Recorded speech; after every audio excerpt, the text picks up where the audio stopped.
विश्वविद्यालय संगीत एवं नाट्य विभाग, ललित कला संकाय और विश्वविद्यालय ललित नारायण मिथिला विश्वविद्यालय की ओर से कर रहे हैं।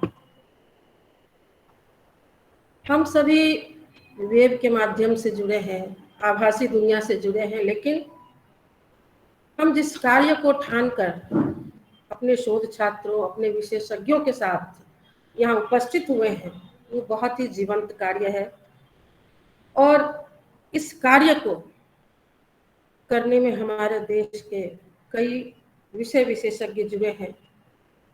2 दिनों से ये कार्यशाला आरंभ है, आज हमारा तीसरा दिन है। आपका शोध कितना अच्छा हो, आप कितने मूल्य आधारित शोध करें, उद्देश्य परक शोध करें, जो आपके लिए, साथ ही इस समाज के लिए, इस संगीत के लिए, इस नाट्य के लिए या और भी अन्य विधा से जुड़े हुए जो भी शोध छात्र हैं, वे कुछ ना कुछ दे सकें अपनी ओर से, ताकि आने वाले शोध छात्र उन चीज़ों को आगे बढ़ा सकें। ये राष्ट्रीय कार्यशाला इसी उद्देश्य के लिए रखा गया है। हम सभी अपने विभाग में, अपने सारे विभाग के शिक्षकों के साथ उपस्थित हैं और आप सबों के बीच बहुत सारे विषयों को लेकर प्रत्येक दिन उपस्थित हो रहे हैं। जितने भी जुड़े हुए लोग हैं, मैं पुनः आप सबों को नमस्कार करती हूँ। और हमारे बीच जो आज के विशेषज्ञ हैं, बहुत ही विद्वान विशेषज्ञ हैं, वो भी हमारे बीच जुड़ चुके हैं। मैं उनका बहुत ज़्यादा परिचय नहीं दूंगी, क्योंकि आप जब उनको सुनेंगे तो आपको लगेगा कि हमें ज्ञान का अपार भंडार मिलने वाला है और अपार भंडार मिल सकता है, और हम पुनः पुनः उनको सुनने के लिए जिज्ञासु होंगे। हमारे बीच आज हमारे जो विशेषज्ञ हैं वो है प्रोफेसर गोपी रमन प्रसाद सिंह, हमारे साथ जुड़ गए हैं। सर, आपका बहुत बहुत स्वागत और अभिनंदन। मेरा भी प्रणाम। सर, हमारे ही विश्वविद्यालय में सामाजिक विज्ञान के संकायाध्यक्ष हैं और समाज शास्त्र विभाग, जो हमारा विश्वविद्यालय का समाज शास्त्र विभाग है, वहाँ विभागाध्यक्ष के पद पर कार्यरत हैं। इन्होंने बहुत सारी पुस्तकें लिखी हैं, बहुत सारे शोध पत्र इनके प्रकाशित हैं। मैं जो एक सरसरी निगाह से देखी हूँ, इन्होंने 23 पुस्तकों की रचना की है। शायद इससे कुछ और भी आगे संख्या बढ़ गई हो, लेकिन जहाँ तक मेरी जानकारी है, मैं देख रही हूँ कि ये इन्होंने 23 पुस्तकें अपने विषय के अलावे अभी जो कोर्स में शामिल है AECC, इसके लिए भी उन्होंने पुस्तकें लिखी हैं। साथ ही शोध प्रविधि के ऊपर उन्होंने बहुत अच्छी पुस्तकें लिखी हैं, कई सीरीज में इनकी पुस्तकें हैं। आज हमारे बीच जो विषय लेकर उपस्थित हैं, फॉर्मुलेशन ऑफ PhD सिनॉप्सिस। तो इस सिनॉप्सिस को लेकर आप कैसे फॉर्मुलेट करेंगे सिनॉप्सिस को, इन सारी विषयों की विस्तृत जानकारी देंगे और आप तब समझेंगे कि आपने जो अभी तक सीखा उसमें अब आप कुछ नया क्या जोड़ सकते हैं। क्योंकि हमारे जो शोध छात्र हैं, वे 6 महीने का कोर्स वर्क उन्होंने अभी पूरा किया है, उन्हें बहुत सारी जानकारियां मिली है विभाग से, और उसमें आप क्या नया कर सकते हैं। क्योंकि सर बहुत ही अनुभवी हैं, सर का समय बहुत कीमती है, लेकिन हमने सर से अनुरोध करके उनके साथ डिस्कशन करके इस विषय को लिया है। तो सर, हम आपका बहुत बहुत स्वागत और अभिनंदन करते हैं और आपसे अनुरोध करते हैं कि आप अपने विषय को विस्तार दें, जिससे हमारे शोध छात्र लाभान्वित हो सके। बहुत बहुत स्वागत सर, आप आरंभ करें। बहुत बहुत धन्यवाद मैम। सर्वप्रथम विश्वविद्यालय संगीत एवं नाट्य विभाग द्वारा आयोजित इस अंतर्राष्ट्रीय संगोष्ठी में मैं गोपी रमन प्रसाद सिंह, विभागाध्यक्ष, विश्वविद्यालय समाज शास्त्र विभाग एवं संकायाध्यक्ष, सामाजिक विज्ञान संकाय के रूप में आप सबों का हार्दिक अभिनंदन एवं नमन करता हूं।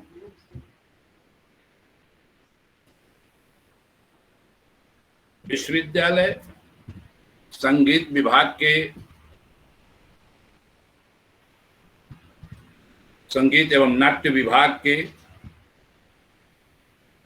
अध्यक्ष एवं फाइन आर्ट्स के संकायाध्यक्ष परम आदरणीय विदुषी प्रोफेसर पुष्पम नारायण साहिबा, परम आदरणीय विदुषी प्रोफेसर लावण्य कीर्ति सिंह साहिबा, आदरणीय डॉक्टर वेद प्रकाश साहब, विभाग से जुड़े विशिष्ट जन, कार्यक्रम की प्रासंगिकता को आम जनों तक पहुंचाने वाले मीडिया बंधुओं, प्रिय छात्र छात्राएं एवं शोधार्थीगण, आज मैं आपके सामने अपने 42 साल के अनुभव के साथ उन चीजों को रखने का प्रयास करूंगा जो आपके जीवन में शोध के क्रम में उसकी आवश्यकता होगी। आप शोधार्थी अपने जीवन में शोध कार्यों को किस प्रकार लेंगे, ये अहम मुद्दा है। मैं अपने मूल विषय पर आने के पहले, जो मेरा आज का व्याख्यान का विषय है, उसके पहले मैं बतला दूं कि शोध के संदर्भ में खास करके जो पीएचडी से जुड़े हुए शोधार्थी हैं, उन्हें 5 चीजों पर विशेष ध्यान देना होगा। सर्वप्रथम स्टेप्स ऑफ रिसर्च, यानी शोध के स्तर। आप हिंदुस्तान के बहुत बड़े बड़े विद्वान और विदेशी लेखकों के द्वारा उस पर पढ़े होंगे, लेकिन आप पाएंगे कि किन्हीं विद्वानों में साम्यता नहीं है। कुछ विद्वानों ने आवश्यकता से अधिक स्टेप्स की बात की है, 14-15 स्टेप्स की बात की है।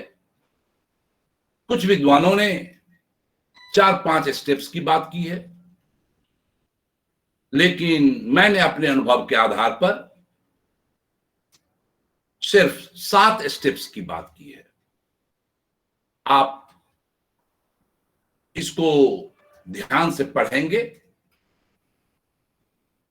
Number 1, formulation of research problem. Number 2, review of literature. Number 3, formulation of hypothesis. Number 4, research design. Number 5,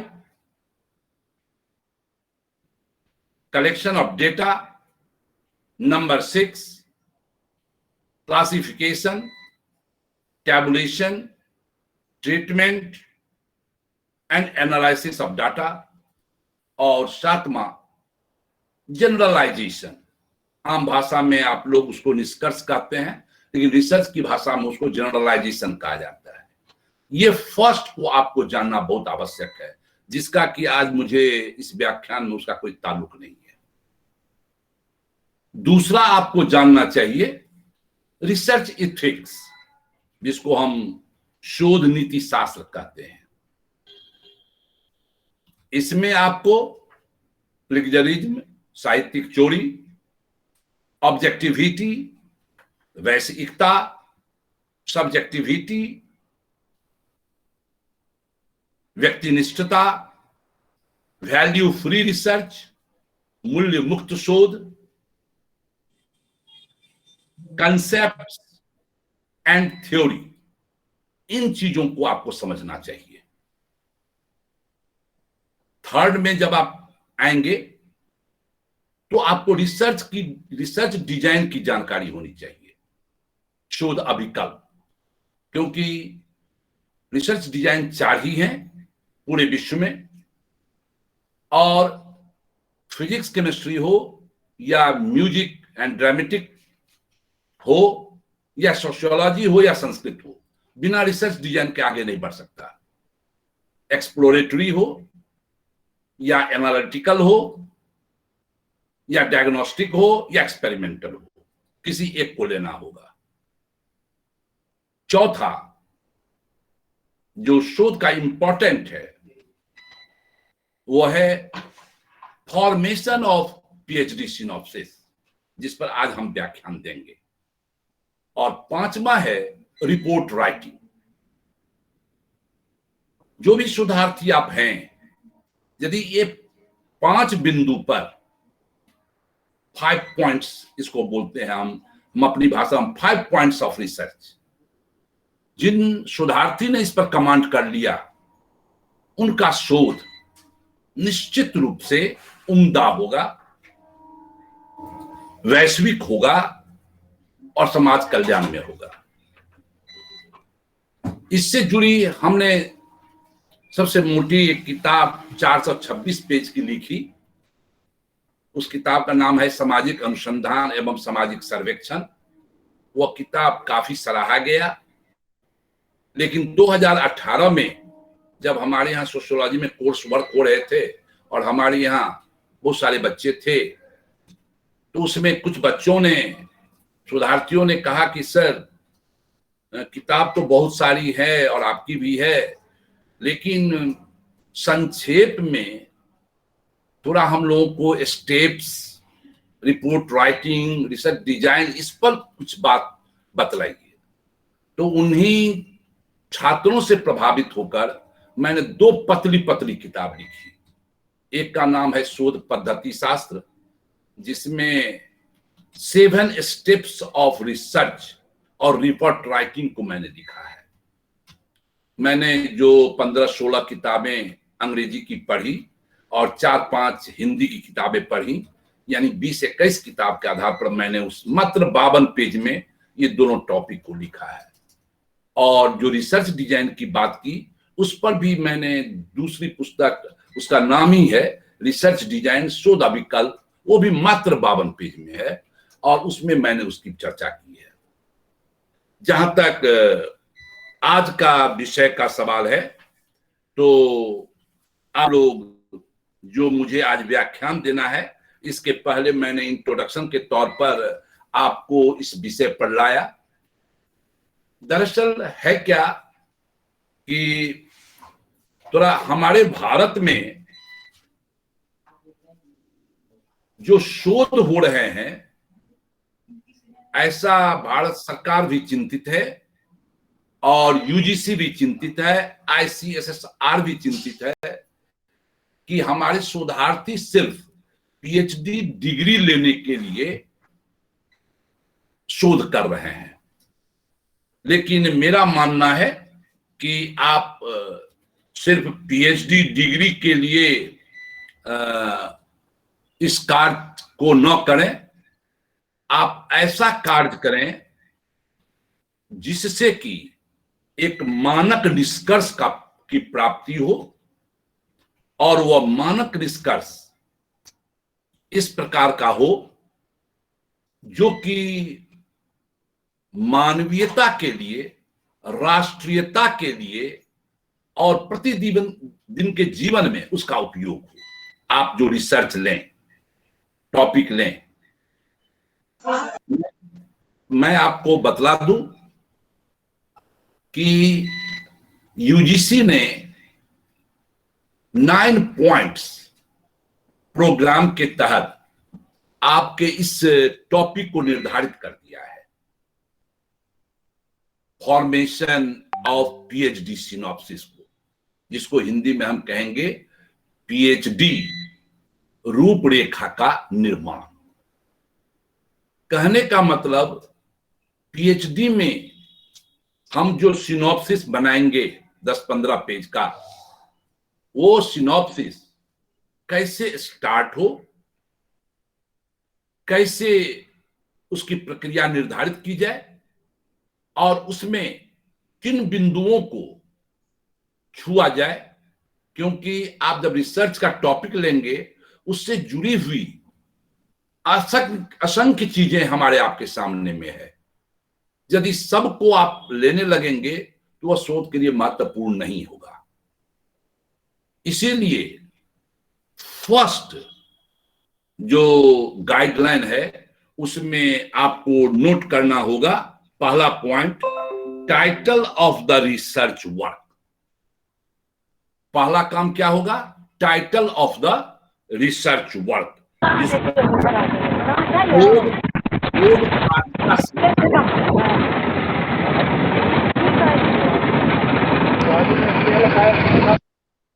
क्या हुआ बाबू? सोनम जी, आपसे अनुरोध है कि आप अपना माइक म्यूट करिए। सोनम कुमारी, माइक म्यूट करिए। और ये भी रिक्वेस्ट है कि आप लोग वीडियो को बंद कीजिए ताकि आपको आवाज अच्छी मिल सके। सभी अपना अपना वीडियो को बंद कर लें। Title of the research work, शोध कार्य का शीर्षक। आप ठीक है बेटा, शोध कार्य का शीर्षक। अब पहला काम है आपका कि हम जो शोध कार्य के लिए शीर्षक का चुनाव करें, जो उसका हेडिंग हो, एक पंक्ति में या 2 पंक्ति में, वह इस तरह स्पष्ट हो कि उसको पढ़ने मात्र से आपके शोध के संबंध में सारी जानकारी प्राप्त हो जाए। आपको मैं शेयर करूं कि इसके लिए 5 चीजें जरूरी है title of the research work के लिए। पहला, विजन। दूसरा, पैशन।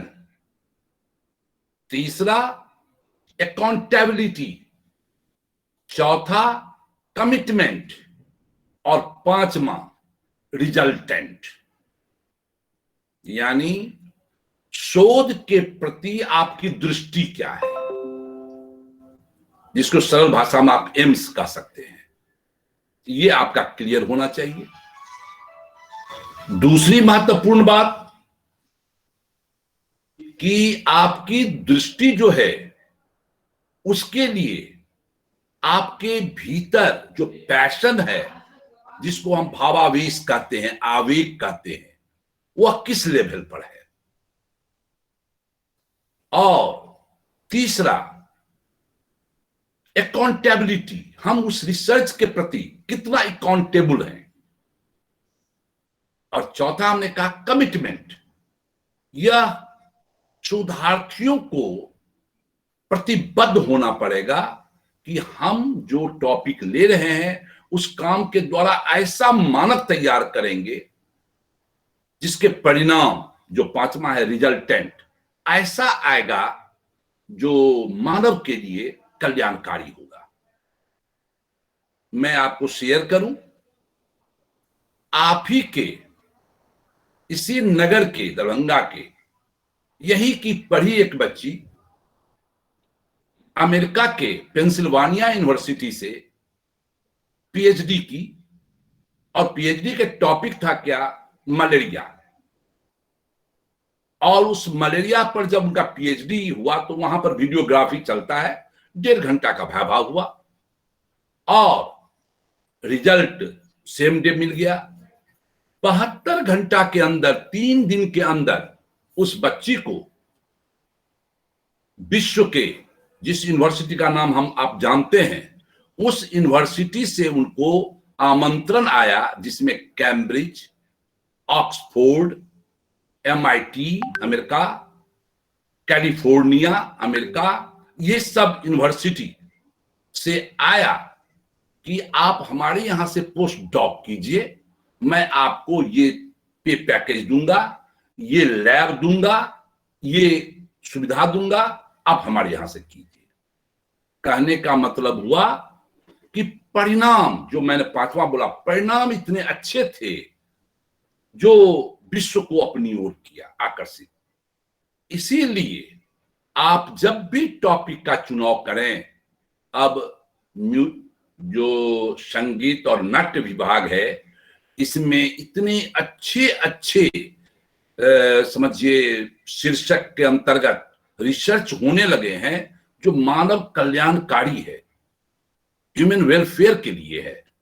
तो मेरा शोध सर्वप्रथम चुनाव करते वक्त इन 5 बातों को ध्यान में रखते हुए आप विषय का चुनाव करें और उसका टाइटल निर्धारित करें। First point. दूसरी महत्वपूर्ण बात जो हम देखते हैं, अपने बच्चों को उस ओर हम आकर्षित करना चाहेंगे, statement of the research problem. Statement of the research problem, statement of the research problem.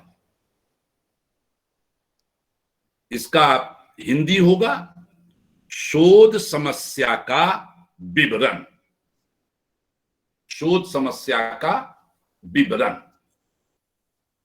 अब इसमें जो है, आप जो आपने शोध समस्या चुना, जो पहला में आपने अपना शीर्षक तैयार कर लिया, म्यूजिक से जुड़ा हुआ या मिथिला पेंटिंग से जुड़ा हुआ, या मिथिला पेंटिंग जो जिस क्षेत्र से उसका इवोल्यूशन हुआ, उस क्षेत्र के जो मिथिला पेंटिंग से जुड़े हुए लोग हैं, आपका अध्ययन उस पर भी आधारित हो सकता है कि जो मिथिला पेंटिंग से जुड़े संबंधित व्यक्ति हैं, हम उसका सामाजिक आर्थिक अध्ययन करेंगे।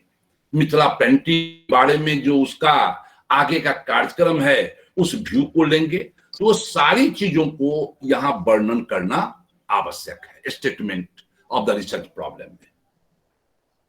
हमने पाया है 42 साल के अनुभव में, बच्चे जिस टॉपिक पर PhD करते हैं, सर्वप्रथम उस PhD टॉपिक से जुड़े हुए जितने भी कंसेप्ट्स हैं, ये थ्योरीज हैं, उससे वे अनभिज्ञ होते हैं। क्योंकि हर PhD टॉपिक का जो टाइटल आपने बनाया, उससे जुड़े कई कंसेप्ट्स आप पढ़ेंगे, कई सिद्धांत आप पढ़ेंगे। यदि आप participation of women in music पर आप स्टडी कर सकते हैं, पार्टिसिपेशन ऑफ इंडिविजुअल्स, इसमें केस स्टडी आप कर सकते हैं। तो कहने का मतलब है कि जो आपका टॉपिक है, उससे संबंधित जो भी शब्दावली हो, यदि आप गांव का स्टडी आप करना चाहते हैं कि किसी गांव के में जो मिथिला पेंटिंग उभरा, तो आपको गांव का कंसेप्ट जानना होगा, गांव से जुड़ी सिद्धांत को जानना होगा, गांव के इवोल्यूशन के बारे में जानना होगा, ह्यूमन इवोल्यूशन के बारे में जानना होगा। और जब तक आप इन चीजों को, कंसेप्ट और थ्योरी को नहीं जानेंगे, तब तक आप रिसर्च नहीं कर सकते हैं। आपने श्री अरविंद घोष का नाम सुना होगा। श्री अरविंद घोष ने इवोल्यूशन ऑफ मैन पर जब अपने विचार को रखे, तो उन्होंने क्या लिखा, क्या कि हमारे आपके पूर्वज 10 से 20 हजार वर्ष पहले पशु की तरह रहते थे, उनकी सारी एक्टिविटी पशु की तरह थी, कोई पारिवारिक जीवन नहीं था, कोई शैक्षणिक जीवन नहीं था, कोई राजनीतिक जीवन नहीं था, कोई आर्थिक जीवन नहीं था। जानवर की तरह चार दो हाथ दो पैर भी चलने में काम आते थे, सीधे मुंह से खाया जाता था, भाई बहन में यौन संबंध होते थे, मां और बेटे में यौन संबंध होते थे, पिता और पुत्री में यौन संबंध होते थे, जानवर के माफिक। परिवार नाम की कोई व्यवस्था नहीं थी, विवाह नाम की कोई संस्था नहीं थी, मूल्य और प्रतिमान नहीं थे। उनको उन्होंने कहा कि पशु स्तर, एनिमल स्टेज। ये मैं नहीं बोल रहा हूं, ये श्री अरविंद घोष का रिसर्च बोल रहा है। उनका कहना है क्या, अभी जो हम आप जी रहे हैं ये 8-10 हजार वर्ष पहले से शुरू हुआ है। ये हम लोगों का दूसरा स्टेज है, जिसको कि कहा जाता है कि ह्यूमन स्टेज, मानव स्तर।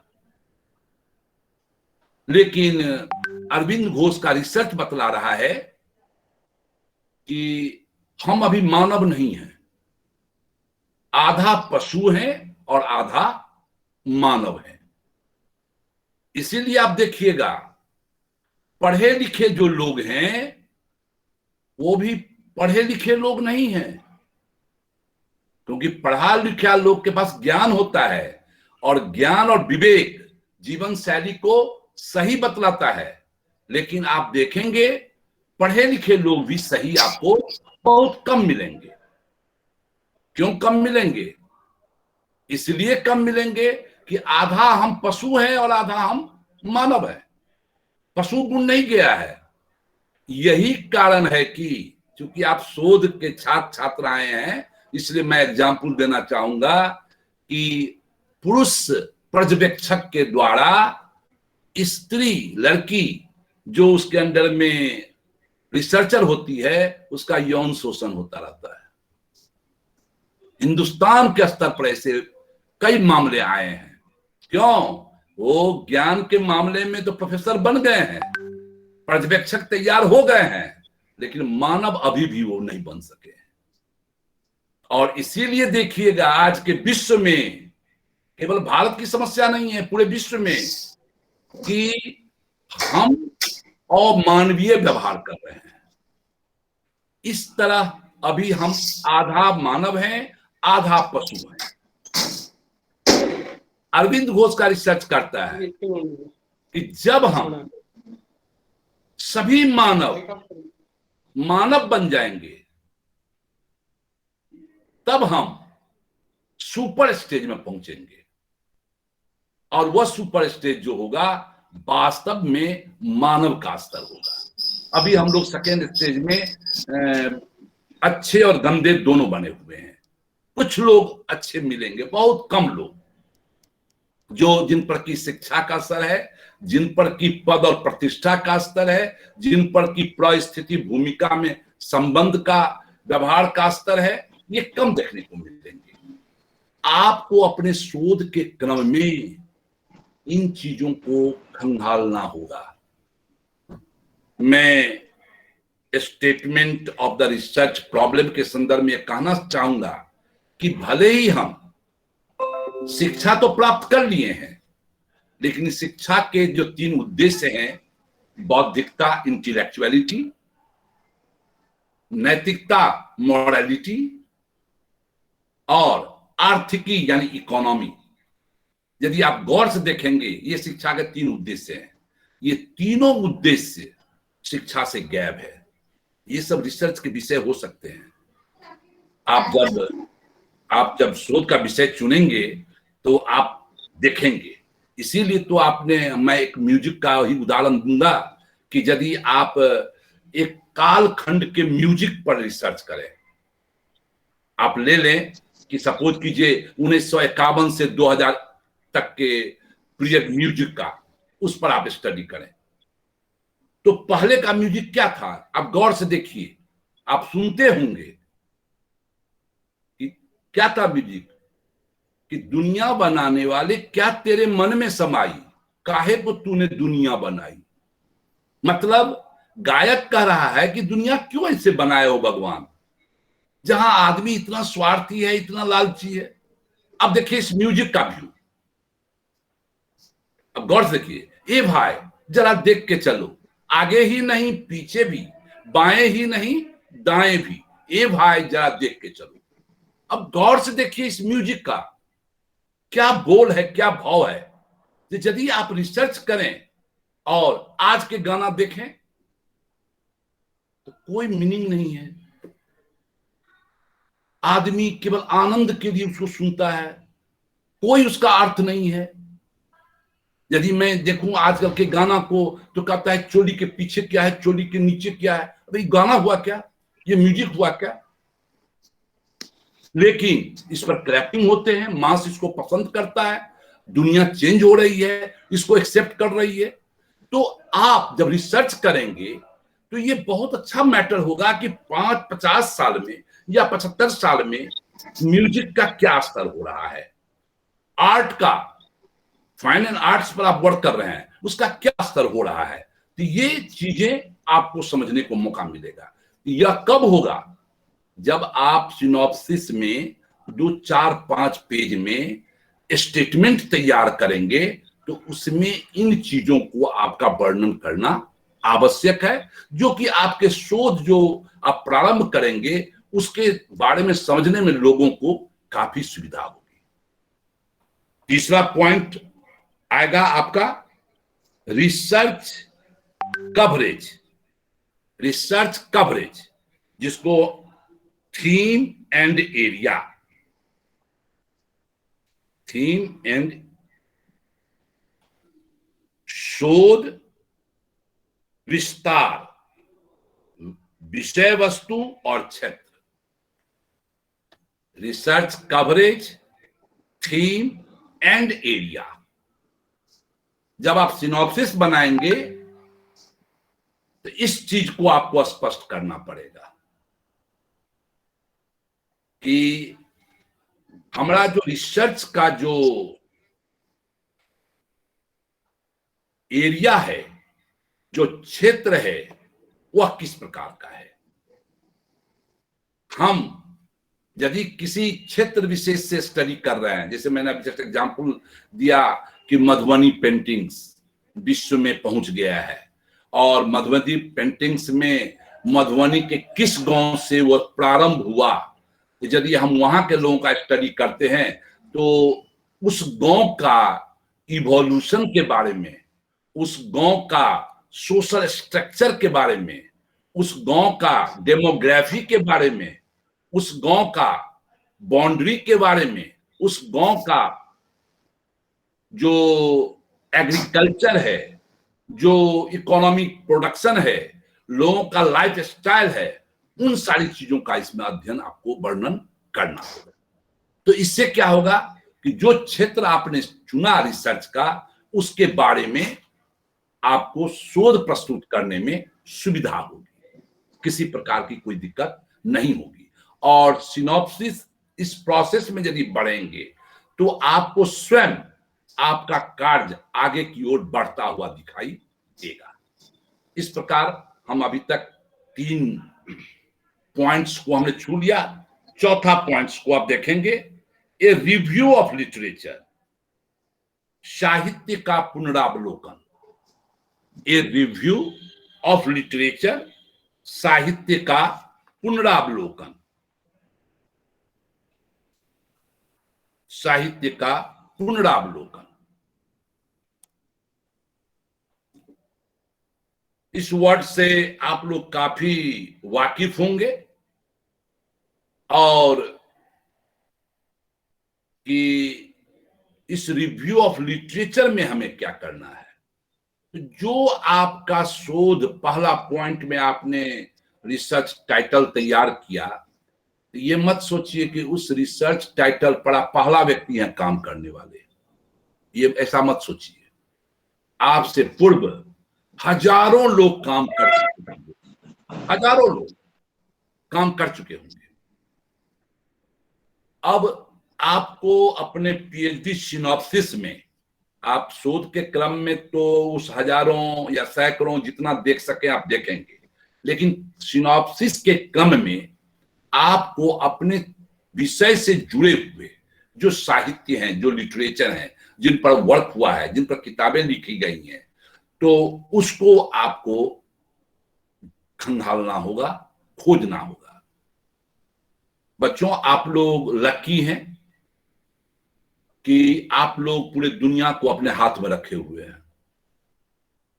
देखिए ना, मैं सोशियोलॉजी डिपार्टमेंट के कमरा में बैठकर आपको बतला रहा हूं और आपके पास मैं पहुंच रहा हूं। अब आप युवा इस दुनिया में जी रहे हैं। यदि एक बार इस टॉपिक पर क्लिक कीजिएगा तो हजारों टॉपिक का नाम आ जाएगा कि कौन टॉपिक कैसे है, कहां है, और आप उसको खंगाल लेंगे। अब ज्यादा भटकने की जरूरत आपको नहीं है। लेकिन ज्यादा दिन नहीं, मैं 82-84 की बात कहूं, जब मैं पीएचडी कर रहा था तो हमारे गुरुदेव ने कहा कि पहले तो एन सिन्हा इंस्टीट्यूट जाइए पटना। 2 सप्ताह के लिए वहां गया, वहां से लिटरेचर नोट करता था और भाग्यशाली था तो हमारे समय में फोटो स्टेट आ गया था। तो जो नहीं नोट कर पाते थे तो वहीं पर पैसा पे करना होता था, फोटो स्टेट हो जाता था। फिर हमारे गुरुदेव ने बोला कि एक बार कलकत्ता सिन्हा लाइब्रेरी जाइए, वहां भी 2 सप्ताह रहिए। वहां भी गए। थर्ड में बोलते हैं कि एक बार जेएनयू जाइए और वहां भी 2 सप्ताह देखिए। इस तरह हम 3 लाइब्रेरी में 2-2 सप्ताह रहकर 1.5 महीना, और तब रिव्यू के लिटरेचर खोज कर लाए। लेकिन अब आपको कहीं जाने की जरूरत नहीं है। अब आपके पास, आप इलेक्ट्रॉनिक वर्ल्ड में जी रहे हैं। क्लिक कीजिए और रिव्यू ऑफ लिटरेचर पर खोज डालिए। लेकिन कभी कभी मैं जब कहीं व्याख्यान देता हूं, कई बार दिया हूं इससे जुड़ा हुआ टॉपिक पर, तो रिसर्च स्कॉलर ने कहा क्या कि सर, रिव्यू ऑफ लिटरेचर कितने होने चाहिए? तो मैंने जवाब दिया, तो पहले तो आप तो रिव्यू ऑफ लिटरेचर जान लीजिए कि रिव्यू ऑफ लिटरेचर में 2 भाग है। एक थ्योरेटिकल है, जैसे कोई व्यक्ति, अभी आप जेंडर एंड म्यूजिक या जेंडर एंड आर्ट से जुड़े वर्क करेंगे तो जेंडर से जुड़ा हुआ आपको किताब पढ़ने होंगे।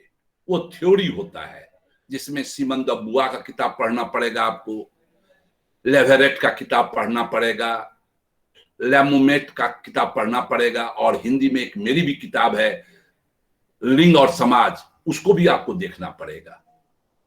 तो ये थ्योरेटिकल है। और एक रिव्यू ऑफ लिटरेचर होता है जो रिसर्च पर आधारित होता है। वो थ्योरेटिकल नहीं होता है।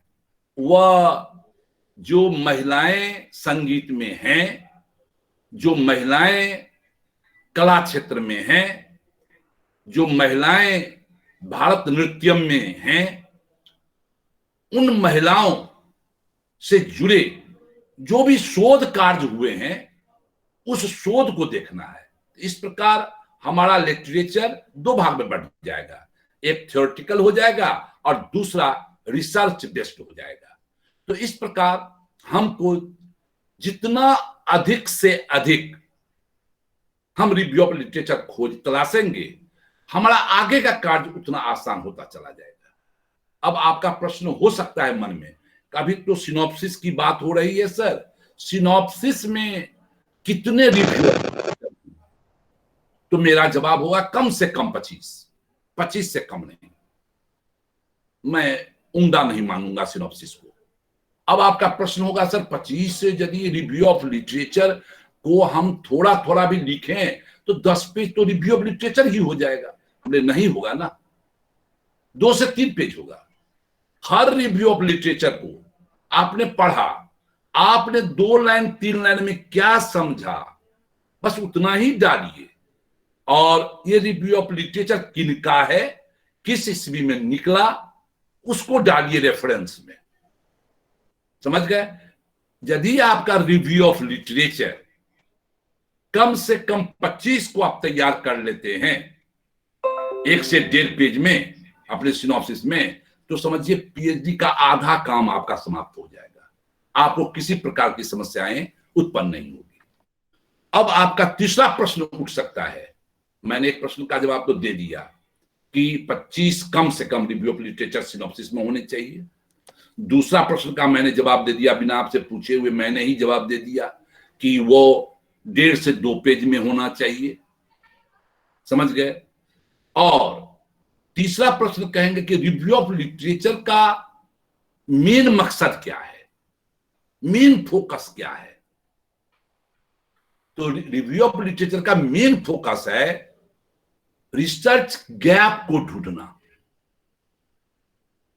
रिसर्च गैप को ढूंढना, टू सर्च रिसर्च गैप। यानी आप जिस टॉपिक पर काम कर रहे हैं उस टॉपिक से जुड़ा यदि आपने 200, 300, 400 को तलाशा, तो उसमें यह तलाशिए कि उन लोगों ने किन महत्वपूर्ण चीज को छोड़ डाला है जिसको कि हमें इस रिसर्च में डालना है।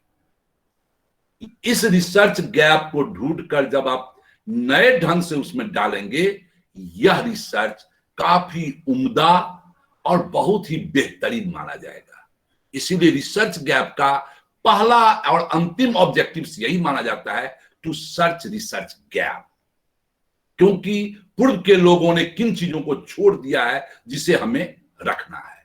तो यह रिव्यू ऑफ लिटरेचर के लिए इंपॉर्टेंट है। अब हम लोग आगे बढ़े कि 5वां पॉइंट, ऑब्जेक्टिव्स ऑफ रिसर्च, शोध का उद्देश्य। ऑब्जेक्टिव ऑफ रिसर्च, शोध का उद्देश्य।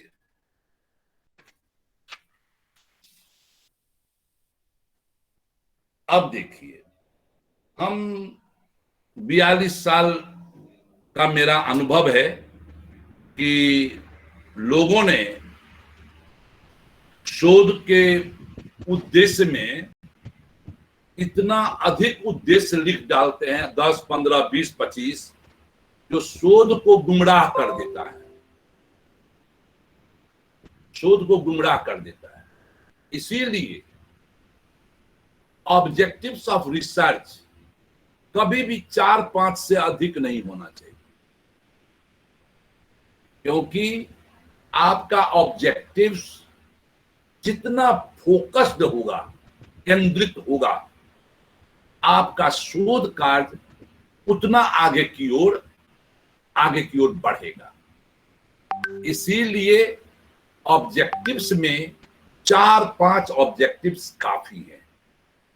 अब इसमें ध्यान देना है कि यदि आपका स्टडी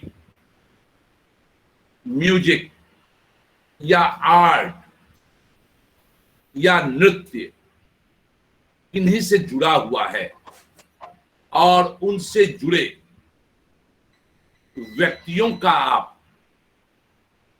सोशियो इकोनॉमिक स्टडी करना चाहते हैं, तो आपका उद्देश्य ये होना चाहिए कि मेरा पहला उद्देश्य है कि जिस क्षेत्र का हम अध्ययन कर रहे हैं उस क्षेत्र के बारे में जानकारी देना। दूसरा उद्देश्य हो सकता है कि जिन व्यक्तियों का हम स्टडी कर रहे हैं उन व्यक्तियों के बारे में जानकारी देना। और तीसरा आपका उद्देश्य हो सकता है कि जो आपका अध्ययन का विषय वस्तु है, म्यूजिक या मिथिला आर्ट या भारतनाट्यम, जो आपका मूल विषय है, उसके संदर्भ में साहित्य को रखना। और आज के 21वीं शताब्दी में आप म्यूजिक को किस रूप में देख रहे हैं और किस रूप में रिप्रेजेंट कर रहे हैं, इसको रखना। तो ये सारी चीजें 4-5 ऑब्जेक्टिव्स के रूप में होने चाहिए, इससे ज्यादा नहीं। नेक्स्ट पॉइंट में हम लोग आगे 6th, research hypothesis. Research hypothesis, शोध परिकल्पना।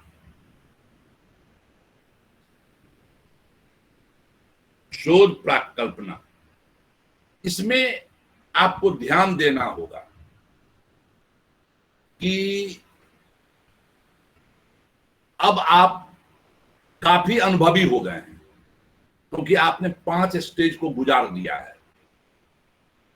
आपने टाइटल ऑफ द रिसर्च को तैयार कर लिया, आपने स्टेटमेंट को तैयार कर लिया, आपने स्टडी एरिया को देख लिया, आपने शोध विषय को देख लिया, आपने रिव्यू ऑफ लिटरेचर को देख लिया। आप अनुभवी हो गए और इस अनुभव के आधार पर आपको अपने शोध के बारे में कुछ प्रकल्पनाएं तैयार करनी होंगी, कुछ अनुमान करने होंगे। वो प्रकल्पनाएं या वह अनुमान आपके शोध को मार्गदर्शित करेगा। यानी प्रकल्पनाओं के सहारे आपको यह जानकारी मिल जाएगी कि हम जो आज शोध कर रहे हैं, यह शोध जब हम प्रारंभ करेंगे आगे जाकर, तो उसमें हमको किन चीजों को ध्यान में रखना है।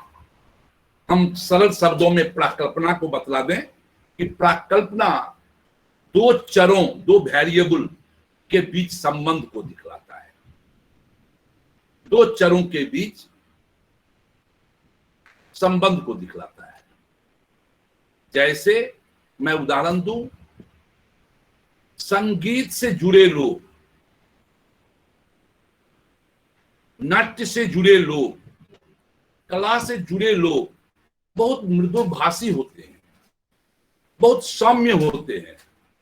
मैं स्वयं अपने विश्वविद्यालय के नाट्य विभाग में 2 विदुषी को देखता हूं, पुष्पम नारायण को और काव्या मैम को। इतना सरल से बोलती हैं, तो कैसे हैं सर, जैसे लगता है कि मैं कोई 80 बरस का बूढ़ा हूं, और इतने सम्मान से वो बोलते हैं। उसका कारण क्या है? वह म्यूजिक, वह कला, वो नाट्य से जुड़ने वाले लोग ज्यादा सौम्य हो जाते हैं। तो ये आपका एक हाइपोथेसिस हो सकता है। और जब आप स्टडी के क्रम में इसको टेस्ट करेंगे, तो जरूरी नहीं कि जो हाइपोथेसिस आपने बनाया है वो सही हो, वह गलत भी हो सकता है। तो हाइपोथेसिस के बारे में कहा जाता है कि वह प्रमाणित हो सकता है, तो हाइपोथेसिस और मजबूत हो जाता है, और यदि वो अप्रमाणित हो जाता है तो उसमें परिवर्तन करने की गुंजाइश होती है। तो कहने का मतलब मेरा ये हुआ कि आप अपने स्टडी के अनुभव के आधार पर हाइपोथेसिस का निर्माण कीजिए। 7वां पर हम लोग आ जाएं,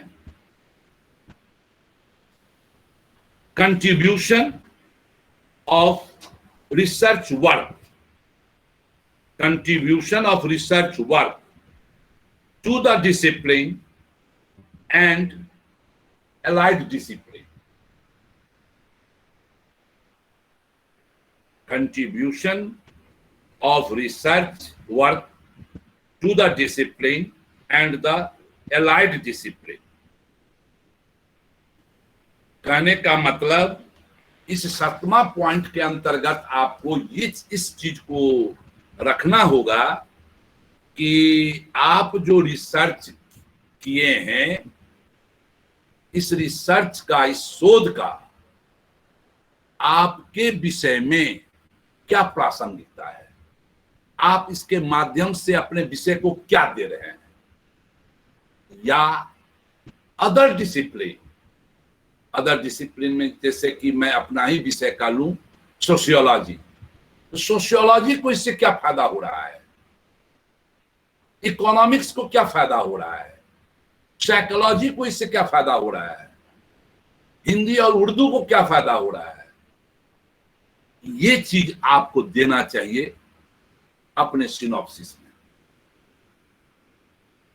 2, 4, 10 लाइन में, ज्यादा नहीं, कि मैं इसके माध्यम से अपने विषय को ये लाभ पहुंचाना चाहता हूं और इससे जुड़े विषयों को ये लाभ पहुंचाना चाहता हूं। नेक्स्ट 8वां, क्या कि मेरा ध्यान घड़ी पर भी है कि मैडम ने हमको बांध दी है कि 1 घंटा सर आपका समय है, इसलिए मैं चाहूंगा 12:30 तक समाप्त कर दूं।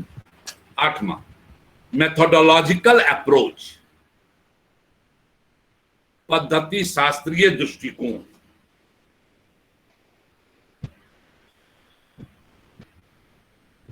मेथोडोलॉजिकल अप्रोच में आपको हमको रिसर्च में देखना होता है, तो कुछ लड़के 25-30 पेज इस पर लिख डालते हैं, जो मेथड यूज किए, जो टेक्निक यूज किए, जो टूल यूज किए, या जो डिजाइन यूज किए, या हाइपोथेसिस यूज किए, इन सब के बारे में 25-30 पेज अपने थेसिस में लिख डालते हैं। नहीं, थेसिस में भी नहीं और सिनॉप्सिस में भी नहीं। इसमें सिनॉप्सिस में केवल आपको ये जताना है कि मेरे सिनॉप्सिस में हमने रिसर्च डिजाइन अमुक प्रयोग किया है, 4 रिसर्च डिजाइन है, उसमें मैंने एक खास रिसर्च डिजाइन को उपयोग किया है। बहुत सारे मेथड हैं, उसमें मैंने एक खास मेथड को यूज किया है। अब मेथोडोलॉजिकल जो ये 8वां पॉइंट है, मेथोडोलॉजिकल अप्रोच, इस पर एक अनदर 2 घंटे की क्लास की आवश्यकता है, समझ गए? इसीलिए मैं केवल इतना बतलाऊंगा। मैं मानकर चलता हूं कि आप मेथड, टेक्निक, टूल्स को जानते हैं, रिसर्च डिजाइन को जानते हैं, डेटा को आप जानते हैं, प्राइमरी डाटा, सेकेंडरी डाटा को आप जानते हैं।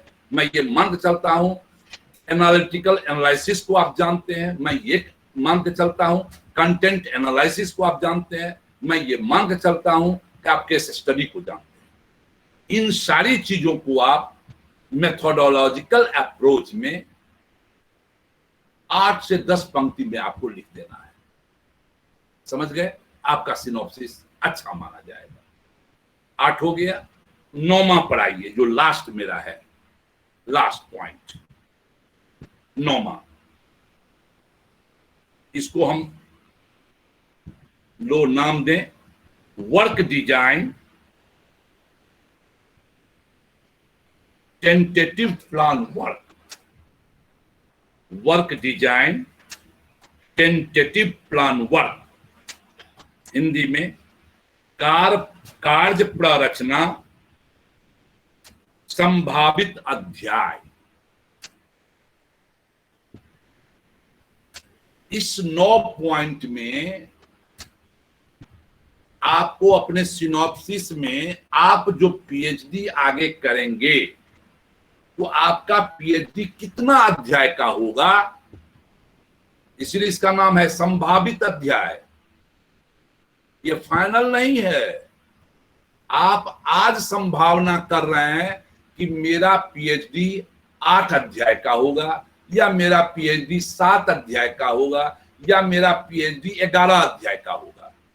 ये आप संभावना कर रहे हैं, और शोध के क्रम में आपने जो संभावित अध्याय बनाया है, संभावना की है, वो कम भी हो सकते हैं और वो ज्यादा भी हो सकते हैं। इसीलिए इसको आप फाइनल नहीं समझेंगे। आप आज अपने अनुभव के आधार पर अपने अध्याय के बारे में बताएंगे। अब आपके मन में जिज्ञासा होगी कि अध्याय का क्रम क्या हो, तो मैं आपको मदद करता हूं। पहला 9वां पॉइंट का पहला, इंट्रोडक्शन, भूमिका।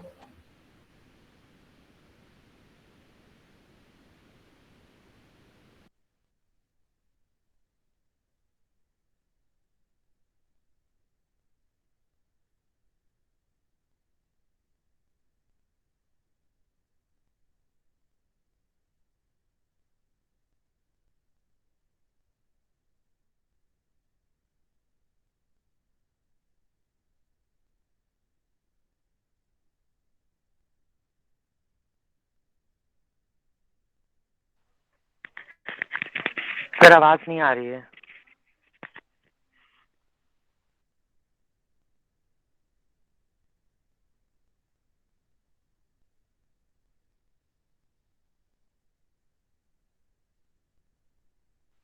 सर वीडियो और साउंड दोनों ही नहीं आ रहा।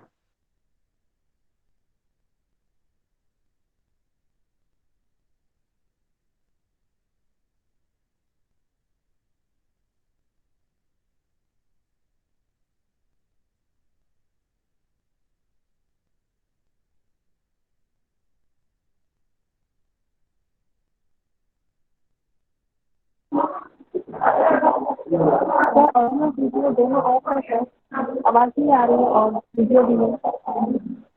मैम मैं वीडियो लिफ्ट हो गया सर अभी। नहीं आ रही है सर।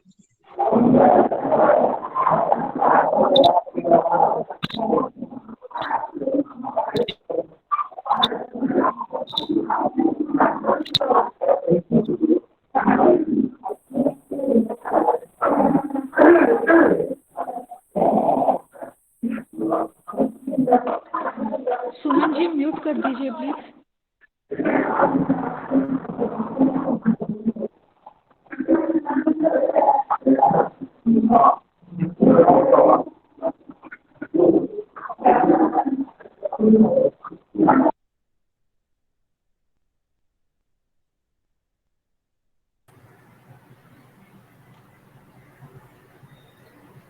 सर लगता है कि अभी सर का लिंक नहीं मिल रहा है, अभी मुझे भी नहीं मिल रहा था।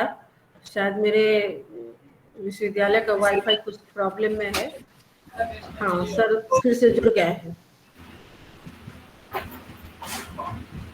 क्या मेरी आवाज पहुंच रही है? हाँ सर वीडियो ऑन कीजिए सर, आवाज आ रही है। वीडियो बंद कर। जी जी सर, ओके। अच्छा, मैंने कहाँ तक कट गया था? सो खाली मदद कर दीजिए।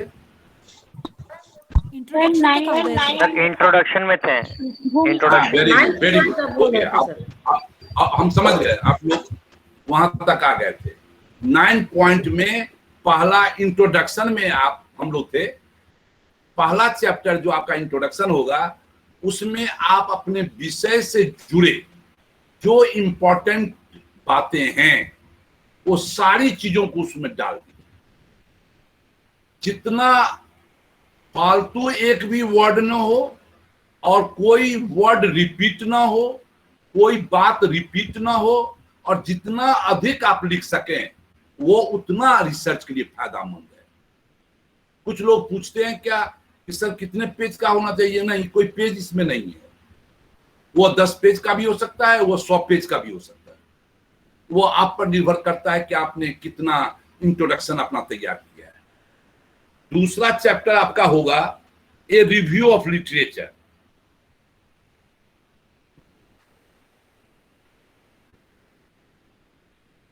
साहित्य का सिन्हावलोकन। ये जो दूसरा टॉपिक है जो आपने रिव्यू ऑफ लिटरेचर सिनॉप्सिस में तैयार किया है, यहां पर तो केवल चैप्टर में नाम लिखिएगा, लेकिन थेसिस में जितना मैक्सिमम आप रिव्यू ऑफ लिटरेचर दीजिएगा आपका थेसिस उतना उम्दा माना जाएगा। एक बार बाहर हम बोल रहे थे, एक इलाहाबाद के बच्चे ने हमसे पूछ लिया, जो यहीं पर ICSSR का वर्कशॉप हो रहा था, वो इलाहाबाद के थे, और एक बनस्थली की बच्ची थी। उसने पूछा कि रिव्यू ऑफ लिटरेचर में सर जब हम दें तो कहाँ से शुरू करें? इसका प्रोसेस हम आपको बतला देते हैं। आप 21 में रिसर्च वर्क कर रहे हैं और 21 से शुरू कीजिए। 21 में जितने रिसर्च हुए हैं पहले उसको देखिए, तब 20 में आइए, तब 19 में आइए। इसी तरह आप उधर बढ़ते चले जाइए। यह बेस्ट माना जाता है। समझ गए? तीसरा chapter methodology.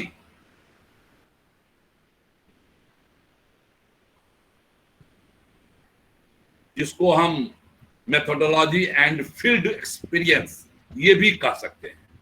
Methodology and field experience, पद्धति शास्त्र और क्षेत्रीय अनुभव।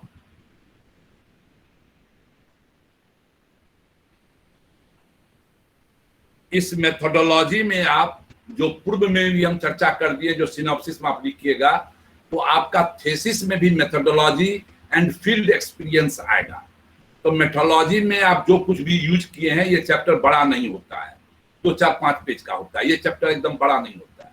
सारे मेथोडोलॉजी की बात कर दीजिए और फील्ड एक्सपीरियंस जरूर लिखिए, क्योंकि यह फील्ड एक्सपीरियंस ही आपके शोध को रोचक बनाएगा।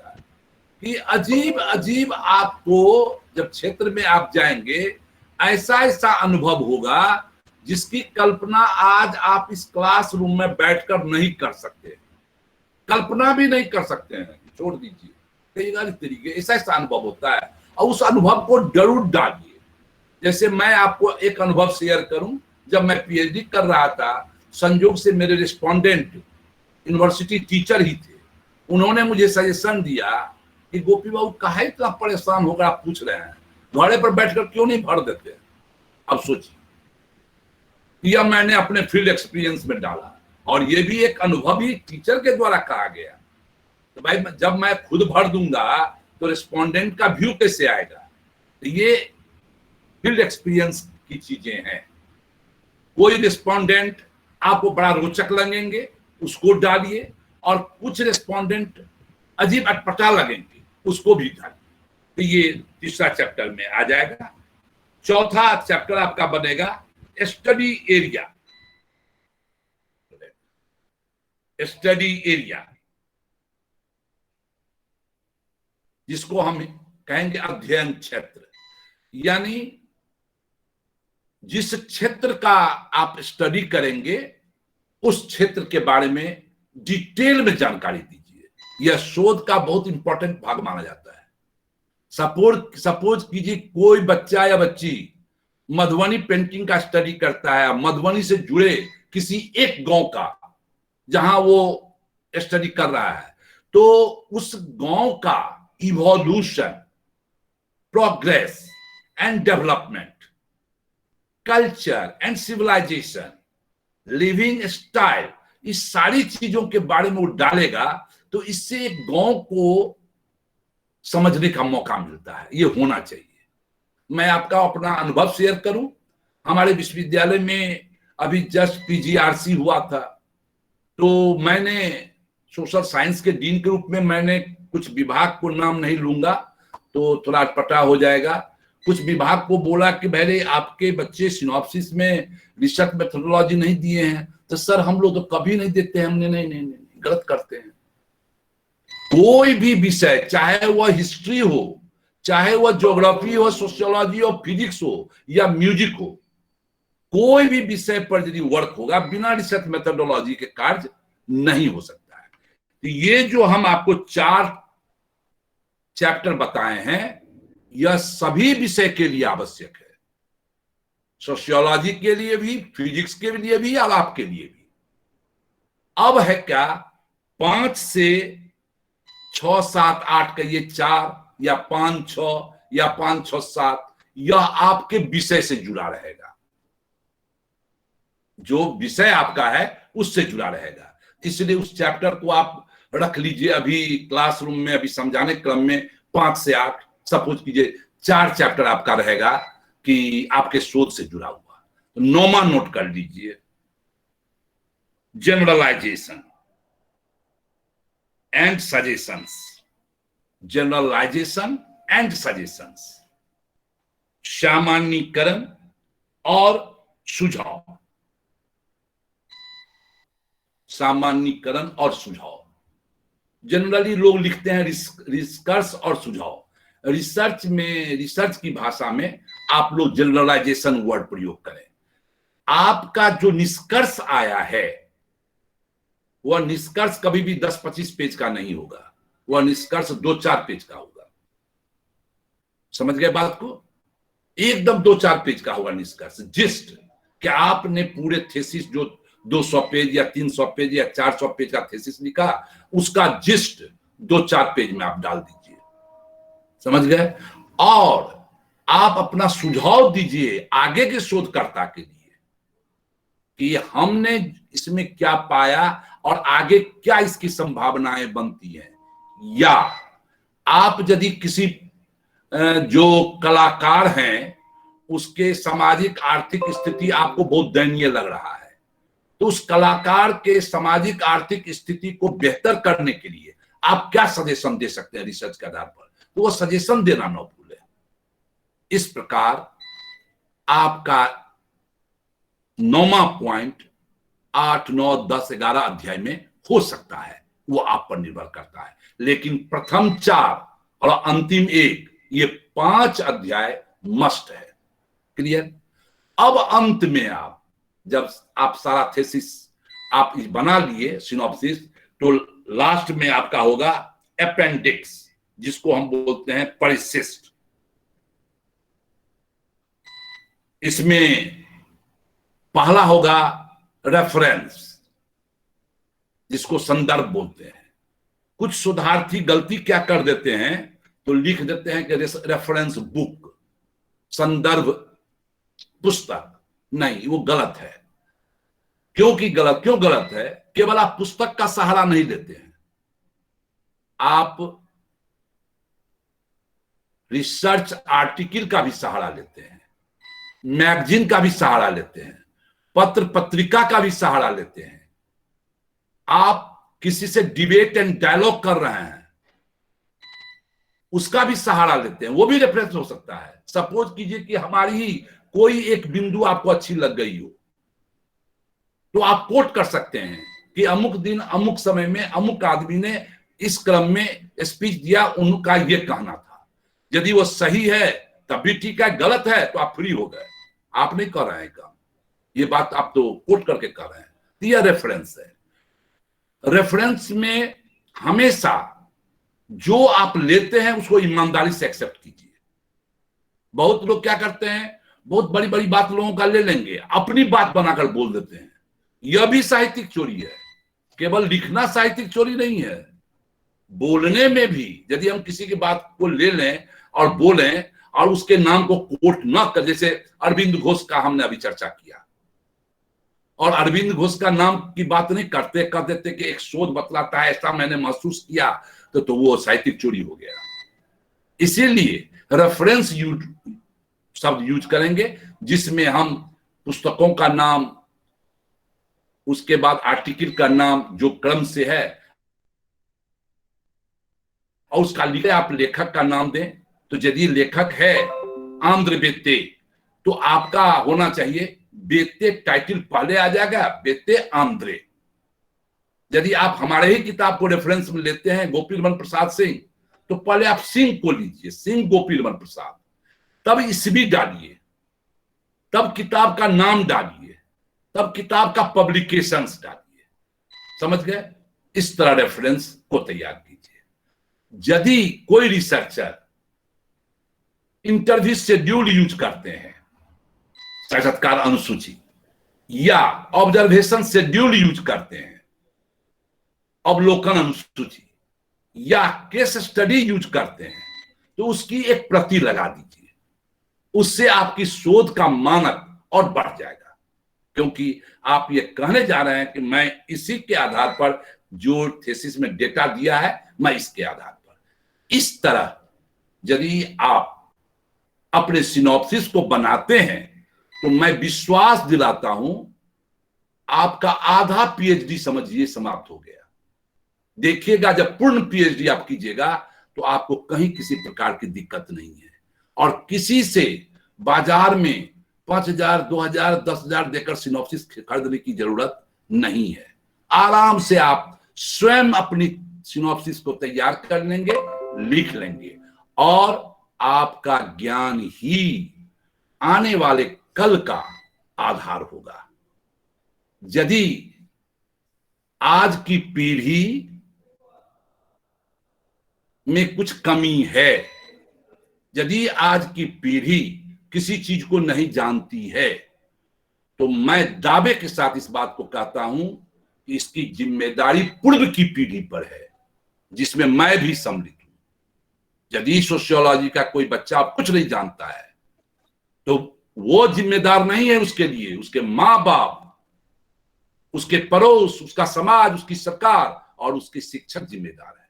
इसीलिए मैं आप लोगों से आह्वान करता हूं कि आपका आने वाला पीढ़ी आपको जिम्मेदार न ठहराए, इसलिए आपका शोध उम्दा होना चाहिए, व्यवस्थित होना चाहिए। इस शुभकामना के साथ आप सबों को कोटि कोटि धन्यवाद, नमन। बहुत सारगर्भित आपका विषय विश्लेषण रहा सर। आपने बहुत ही बारीकी से उन बातों को रखा जो एक शोध प्रारूप और शोध लेखन के लिए आवश्यक होता है। आपने कम समय में बहुत सारी बातें रखी, आपने कई पॉइंट्स बनाए, आपने 9 पॉइंट्स बनाए, फिर आपने उसको 5 पॉइंट्स में ढाला। बहुत सारी जानकारियां दी सर आपने। और हमें लगता है कि शोध छात्र सब नोट भी कर रहे थे। मैंने देखा बहुत सिंसियर होकर वो सुन भी रहे थे, और उनके लिए बहुत ही अच्छा एक मार्गदर्शक का कार्य करेगा। आप सभी अभी इससे जुड़े हैं। कल भी एक बहुत ही महत्वपूर्ण विषय पे होना है। आपको विषय विशेषज्ञ हैं प्रोफेसर ध्रुव कुमार जी, जो हमारे यहाँ विश्वविद्यालय मनोविज्ञान विभाग के एचओडी हैं, और उनका जो विषय है वो है analysis of data based research. Data का ये मतलब नहीं होता कि हम कोई कैलकुलेशन या कुछ उस तरह का डाटा इकट्ठा करें और उसका फिर हम काम करें। डाटा से मतलब है कि आप जिस विषय पर काम कर रहे हैं उस क्षेत्र में जब आप सर्वे करते हैं, जब आप साक्षात्कार लेते हैं और उसका जो ग्राफ आपके पास आता है, उसका जो डाटा डिटेल आपके पास आता है, उसका एनालिसिस आप कैसे करेंगे, कल का विषय यही है, जो आप सभी के लिए बहुत ही महत्वपूर्ण है। क्योंकि शोध कार्य जब भी करें तो क्षेत्र भ्रमण आवश्यक है, साक्षात्कार आवश्यक है, खास करके संगीत और नाट्य के क्षेत्र में ये बहुत ही जरूरी है। यदि हम किसी ग्रंथ पर अध्ययन करते हैं, आपने पहले दिन ही सुना तुलनात्मक ग्रंथ या तुलनात्मक शोध की बात जब आई थी, तो बहुत सारी चीजें इसमें आई थी कि हम अगर तुलनात्मक शोध करें तो कैसे करें और क्यों करें, और करें तो किन किन बातों का ध्यान रखें। उसी प्रकार कल प्रोफेसर राजेश केलकर जी ने भी बहुत ही सटीक तरीके से, बहुत ही टेक्निकली आपको बताया था कि आप कैसे रिसर्च पेपर लिखें, कैसे रिसर्च वर्क करें। और यही बात, जैसा कि सर ने अभी बताया कि किन्हीं की चीज़ों को अगर हम अपनी बात कहकर बोलते हैं, ये भी एक गुनाह है, ये भी एक चोरी है।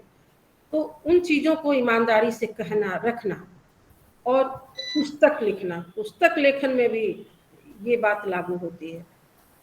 तो आपको आगे भी ये अभी मिलता रहेगा इस तरह का ज्ञान, और आप अच्छा से अच्छा शोध कार्य कर इसको आगे बढ़ाएंगे। आप कुछ कहना चाह रहे थे मनीष जी? हाँ, कोई बच्चा? हाँ जी जी, सर ने जो 3 किताबों का नाम लिया था वो मुझे आवाज नहीं आ रही आपकी। हमारे पास पहुंच गई आवाज। अच्छा, आप नोट कर लें। शोध पद्धति शास्त्र जी, शोध अभिकल्प,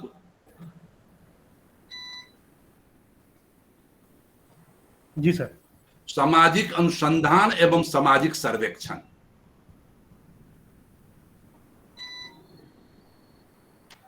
ये तीनों पुस्तक आपको विश्व के महान लेखक जो हैं, 21 किताबें उनकी मैंने पढ़ी, और वो लोग तो समुद्र हैं, मैं कुछ नहीं हूं वहां। उनकी बड़ी बड़ी बातों को मैंने जो समझा उसको मैंने इसमें पिरोया है। कहिएगा वो मेरा कुछ नहीं है, मैंने केवल सरलता के साथ उसको रख दिया है। कोई भी शोध किताब आप पढ़ेंगे वही बात हो, लेकिन अंतर आएगा कि कोई शोध पुस्तक आपके बात को समझा देगा, कोई शोध पुस्तक आपको उलझा देगा। मैंने उलझाने का काम नहीं किया है, मैंने कोशिश की है सुलझाने का। इसीलिए हमें आशा है कि आपको ये तीनों किताब मददगार होगा। जी जी सर, आपका लेक्चर भी बहुत ही शोध प्रारूप की जो रूपरेखा बनाते हैं, आपके मन में वही एक स्ट्रक्चर बन जाता है कि आपको आगे आगे क्या करना, और सर ने सारे स्टेप्स को आपके पास रखा है। तो उस रास्ते से अगर आप चलते हैं तो बहुत चीजें आपको मिल जाएंगी, और फिर आप में एक जो क्रिएटिविटी है एक शोध करने की, क्योंकि रिसर्च आप कर रहे हैं, बार बार खोज करना है, और जब भी आप हो तो एक खोजी प्रवृत्ति आपके अंदर हो। एक शोधकर्ता की जो विशेषता है, आपको खोजी होना चाहिए हमेशा। आप जहां बैठे, जिस विषय को लेकर आप शोध कार्य कर रहे हैं, तो चिंतनशील बने रहें। कहीं कोई आपको मिल जाए वैसे विद्वान, तो आप अपनी जिज्ञासा उनके पास रखें। हो सकता है कुछ अच्छी बातें उनसे निकल कर आ जाए।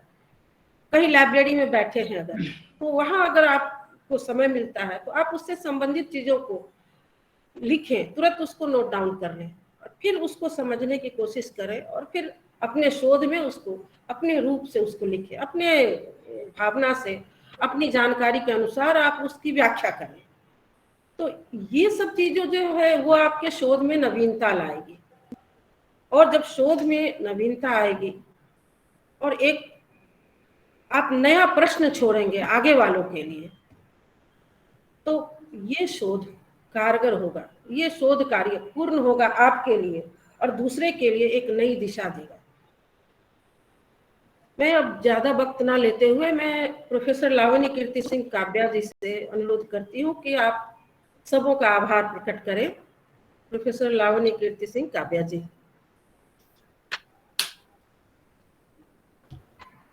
जी नमस्कार। नमस्कार पुष्पम जी।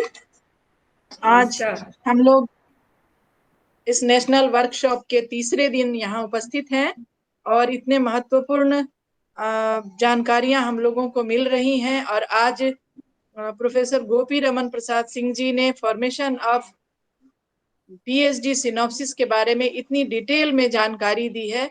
और मैं समझती हूँ जो भी हमारे साथ प्रतिभागी शोधार्थी अध्येता शिक्षक जुड़े हुए हैं उन सबों को बहुत मूल रूप से कार्य करने के लिए जानकारी मिली है। किस प्रकार लिखेंगे और कितना लिखेंगे यह भी सर ने बताया कि ये बहुत सामान्य सी बात होती है कि 2 पेज लिखें, 4 पेज लिखें, 400 पेज लिखें। बात संतोषप्रद होनी चाहिए, पूरी बातें आ जानी चाहिए, ऐसा सर ने बताया। और बहुत सारी बातें पॉइंट वाइज सर ने बताई है। तो ये सारी बातें आपको अपने सिनॉप्सिस में डालने के लिए, सिनॉप्सिस को बनाने के लिए बहुत कारगर है। आगे ये चीजें आपको लेखन कार्य में भी बहुत सुविधा प्रदान करेंगी, उसमें भी आपके लिए प्रेरणा स्रोत बनेंगी। अगर आप कुछ लिखना चाहते हैं, अगर शोध पत्र लिखना चाह रहे हैं तो इसी से प्रेरणा लेकर आप किन किन बातों को उसमें शामिल करेंगे आप सीख सकते हैं, उसे कर सकते हैं पुस्तक लेखन में। अथवा किसी प्रकार के शोध के लिए आप प्रोजेक्ट लेते हैं तो कार्य कैसे करेंगे, इन सब चीजों की जानकारी इससे मिली है आपको। और आप इस पर अगर अपना अध्ययन करेंगे तो आप निश्चित रूप से अच्छे कार्य करने के लिए उद्वेलित होंगे, अग्रसर होंगे। सर को सर प्रोफेसर गोपी रमन सर को बहुत बहुत आभार सर आपको कि इतने सुंदर शब्दों में आपने व्याख्या की है और हमारे विभाग के लिए आपने इतना समय निकाला, महत्वपूर्ण समय। मैं समझती हूँ यह सेमिनार तो हर एक विषय के लिए था, यह वर्कशॉप हर एक विषय के विद्यार्थियों के लिए, शोधार्थियों के लिए उपयोगी है। जब कभी भी इसकी रिकॉर्डिंग आ जाएगी आप लोगों को उपलब्ध हो जाएगी, सभी इसे जान पाएंगे। और जितने लोग इससे जुड़कर जाने हैं उसे शेयर करके उस पर कार्य करें। यह नहीं कि हमने सुन लिया और आगे करेंगे, कभी ऐसा करने से धीरे धीरे भूल जाते हैं बातों को। तो उसे करते रहेंगे, प्रयोग में लाएंगे, अभ्यास में लाएंगे तो वह बातें, वह जानकारी आपके जहन में बनी रहेगी।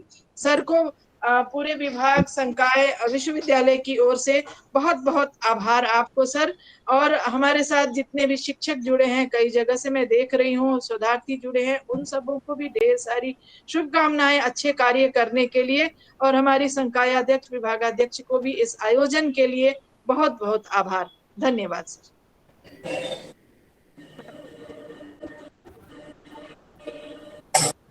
और आज अब हम यही आप सबों से विदा लेते हैं और कल पुनः हम उपस्थित होंगे प्रोफेसर ध्रुव कुमार जी का विषय जो उन्होंने चयन किया है, analysis of data based research, इसको सुनने के लिए। और मुझे ऐसी आशा मैं रखती हूँ कि आप सभी कलम कागज लेकर बैठेंगे ताकि आप नोट कर सकें, तभी आप उसको रिकॉल करेंगे कि सर ने क्या कहा था, सर ने आज बताया, जैसे एक स्टेप वाइज बताया।